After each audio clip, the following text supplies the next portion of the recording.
If you wanted to know what a value trap looks like, I present to you the first quarter earnings for Snapchat. Hey guys, hope you're doing well out there. Probably feeling a little bit better if you do own shares of Snapchat, as in the after hours, you have shares higher by close to 25%. That's despite having a tough year where shares have declined close to 33%. We'll get into these Q1 results, which look on the surface look fantastic, but with a company like Snapchat, you have to do a little bit of digging deeper to find out that there's still a ton of things going wrong with this business. So we have revenues coming in at $1.2 billion. That was good for 20% growth year over year. Did beat estimates also on Wall Street by $70 million. You, on top of that, had a non-GAAP EPS beat of roughly 8 cents, as Snapchat posted a EPS figure of 3 cents a share. Estimates were closer to a EPS loss of 5 cents a share. Keep in mind, these are non-GAAP results, so Snapchat does get to add back some stock-based compensation benefit, which once we'll see is actually a startling figure. On top of that, you have a DAU number, which is daily active users, coming at 422 million. That seems like a fantastic increase of 10% year over year on the surface, an increase of 39 million users. So again, some things to like here on Snapchat's top line earnings report. You had a earnings beat, you had a revenue beat, and then on top of that, you have user growth as well. Now, in terms of guidance, before we get into really diving into these numbers, Snapchat also guided for revenue in the upcoming Q2 to come in at 1.22 up to $1.25 billion. The average estimate on Wall Street was at 1.21 billion. So Snapchat on their low end coming in higher than the average Wall Street estimate. That again proving to be a good sign, likely in my opinion a large reason why shares are performing so nicely in the after hours.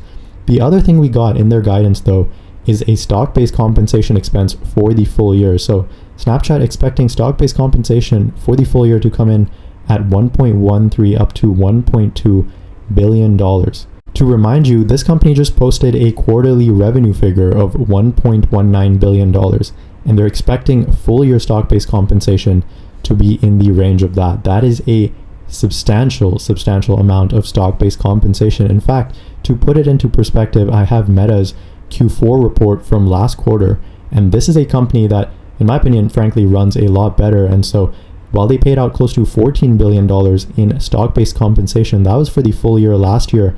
This was at a time when Meta was printing close to $40 billion in quarterly revenue.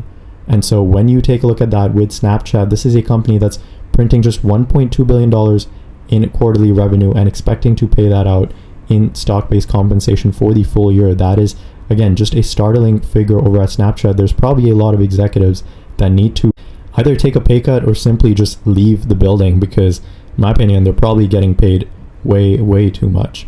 The other thing you got with Snapchat is that daily active user number that did grow 10% year over year, but I do want to show you where that growth is coming from.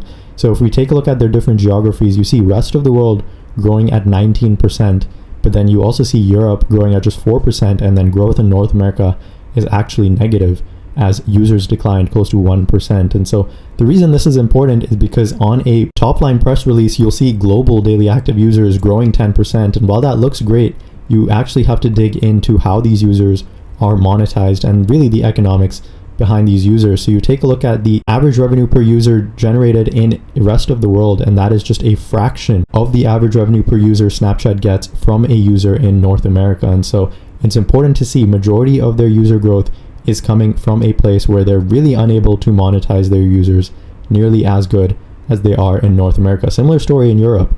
The average revenue per user, again, just a fraction of the revenue that you generate from a user in North America. And so when you see North America users flat on a year-over-year basis, you really start to wonder how over the future this company will continue to accelerate their revenues in at least a meaningful way, because you see over the last 6 quarters, the average daily users in North America have basically tapped out. Similar story in Europe. You are still growing in the rest of the world, but again, your economics from an average revenue per user are far lower. And what that actually does is absolutely crush your gross margin, because while you're still growing revenues, you're growing those revenues from a user base where you can actually monetize less instead of more. And so 6 quarters ago, this company was sitting at 64% adjusted gross margin. Now those are down to 52%, and steadily those have been declining simply because the rest of the world users have been growing. And so this company really facing a tough challenge in growing their daily active users in North America. That's just something, in my opinion, I don't see happening really anytime in the future. And one of the main reasons why I think Snapchat will continue to see a lid on their top line revenues. On top of that, you have this company not really being able to drive too many operating efficiencies. You see, revenues did rise roughly $200 million year over year, but at the same time, you had your cost of revenues tick up close to $150 million. Your R&D actually ticking down, in my opinion, probably not the best sign to see. And then you weren't able to tick down your sales and marketing. You weren't able to tick down your G&A. And so your operating loss narrowed, but simply not fast enough. And so operating this business, you're still losing an absolute boatload of money. And keep in mind, all of this comes in the context of an $18 billion valuation that's likely going to cross north of $20 billion tomorrow. So this company is still burning through cash on an EPS basis, losing 19 cents per share. Keep in mind, the top line non-GAAP figure was an adjusted EPS where they get to add back that boatload of stock-based compensation. And so this company really not being able to kick in those operating efficiencies, tapping out on a user growth potential, and then on top of that as well, having a huge amount of stock-based compensation expected to be handed out. Now, from a chart perspective, this company is filling the gap it made during its Q4 report last quarter and is coming up to basically fill that gap nearly perfectly. Although I do see Snapchat coming up to $16 a share and then hitting its head. There's probably a ton of selling pressure that will materialize at this point. And then on top of that, you have still just huge red candles sitting up here north of $20, $30, even $40 that are probably waiting to hit the exit button anytime Snapchat comes up and pokes its head. So in my opinion, you will have a fair amount of selling pressure on the stock from just a technical perspective. In the short term, you can probably come up here and retest this level close to $16 a share, but really this is not a name I would stay in for very long.